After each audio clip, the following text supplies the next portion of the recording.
Today, like every day, we're going to talk about animals.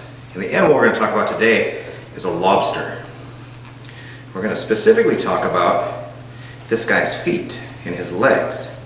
But we'll back up a little bit. So a lobster is a kind of animal.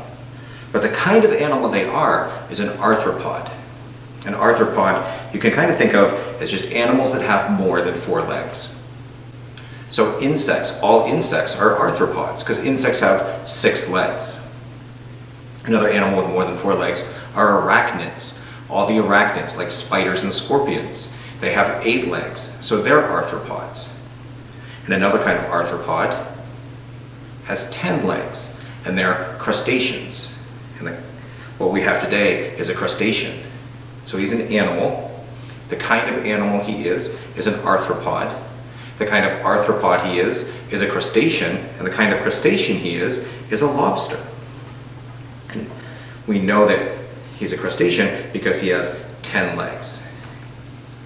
He has 8 walking legs, and then he's got 2 bigger ones in the front that are his claws. And he has 1 big claw, that's his crushing claw. So this guy's left-handed. His left claw is bigger, that's his crushing claw. And on the right side, he has his kind of grabbing, pinching claw. And he'll use those claws to help him get food. We're going to flip him over so we can look at his other legs. These legs are much smaller. And in the water, he would use these legs to help him walk. Because he spends most of his time walking on the bottom of the ocean, because these guys live in the ocean.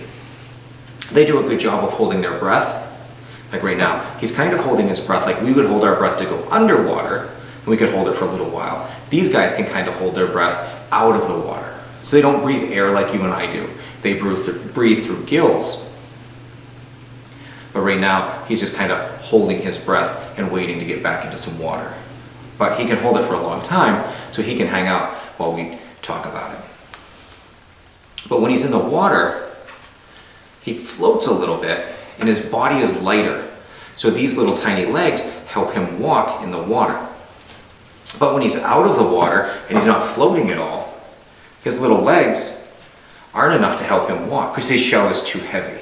So on land, these guys don't walk very much at all, because they really need to be in the water so that they can kind of float a little bit and have better walking.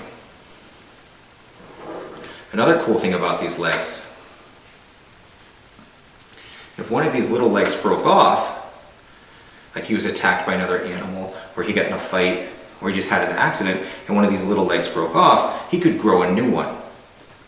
He's not like a superhero. It wouldn't grow back by tomorrow, but over time, that leg would grow back and he'd go back to having 10 legs, like all the other crustaceans. So they live in water and they spend most of their time walking on the bottom, using their small legs to walk on the bottom. But if he gets scared and he needs to run from something, he can swim. He uses his tail for swimming. This tail here that he keeps kind of curled up to protect himself, because it's an armored tail, and if he feels scared, and he feels a little scared right now, this armored tail curls up to protect him. But he could use his tail to help him swim. But they don't use their tail to swim forward like other animals. If he got scared, he would use his tail, and his tail would go whoosh, whoosh, and he'd go whoosh, whoosh, and he would swim backwards really fast away from whatever scared him. So these guys swim, but they kind of only swim backwards. So they spend most of their time walking on the bottom of the ocean looking for food. They spend the daytime sleeping.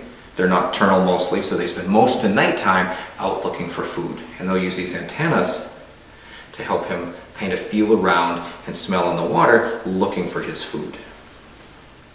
He would eat snails or fish or some other shellfish on the bottom of the ocean. He loves seafood. He was really excited when he heard that we were having seafood for dinner tonight and that we invited him. So he was really excited to come for that.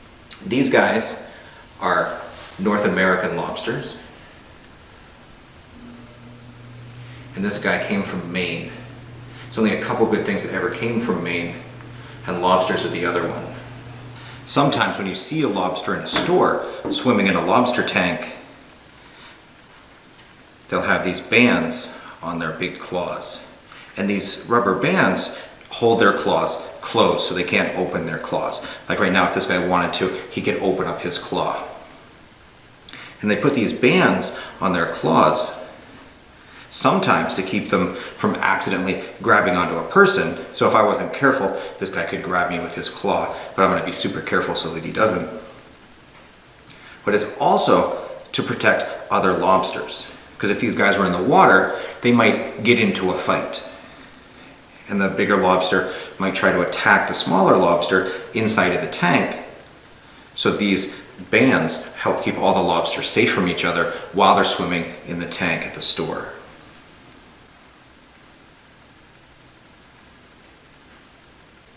They have 8 smaller legs that help them walk, and then there are 2 front legs that help them catch their food. And here he has his tail opened up so we can get a good idea of what his tail looks like, and this is the tail that would help him swim if he needed to escape from something that scared him.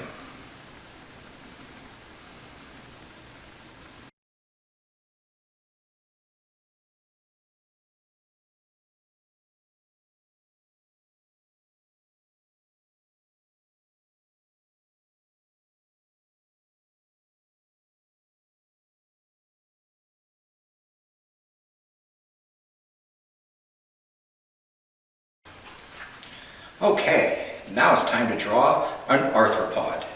The kind of arthropod that I'm going to draw has 3 body segments. So I'm going to draw those kind of like a snowman.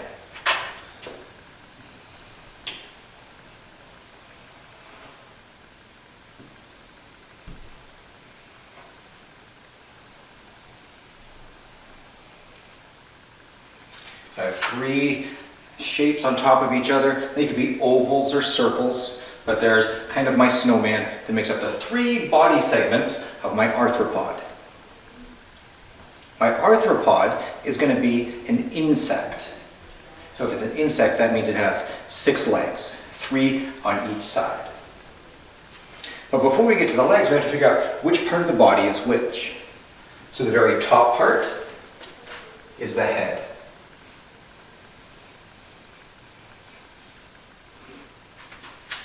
The next part down is the thorax.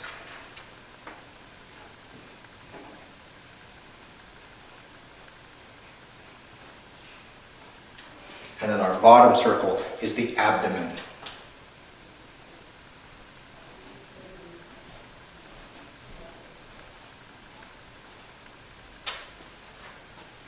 On an insect, all of the legs, all 6 legs, come out of the thorax. So if we have 6 legs, and we're going to put it on each side, it means we're going to have 3 legs on each side. But before we do that, arthropod means jointed legs. That's what that word arthropod means. So it means in our legs we have to draw joints, the part where the legs will bend. Like this is the joint in my arm. This is a joint in my wrist. So we need to draw joints on our legs. So I can come up and then down. And that would make a jointed leg. I can come up and down. I can come up and down. And give me 3 legs on that side. On the other side I'll do the same thing. Up and down. Up and down. Up and down. If I want to get fancy, I can give him feet. I can put little joints on the end of each leg and give him feet on the ends of his legs.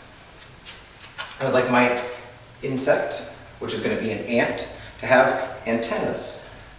So I'm going to have one kind of coming out here and one kind of coming out here.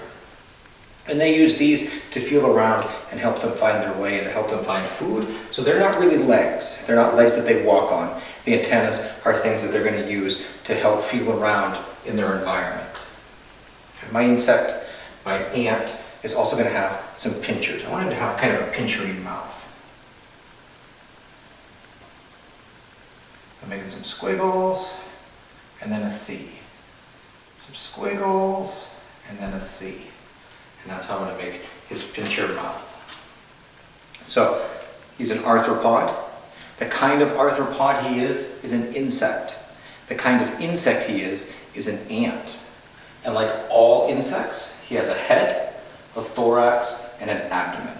And his legs, his 6 legs, come out of his thorax, right in the middle.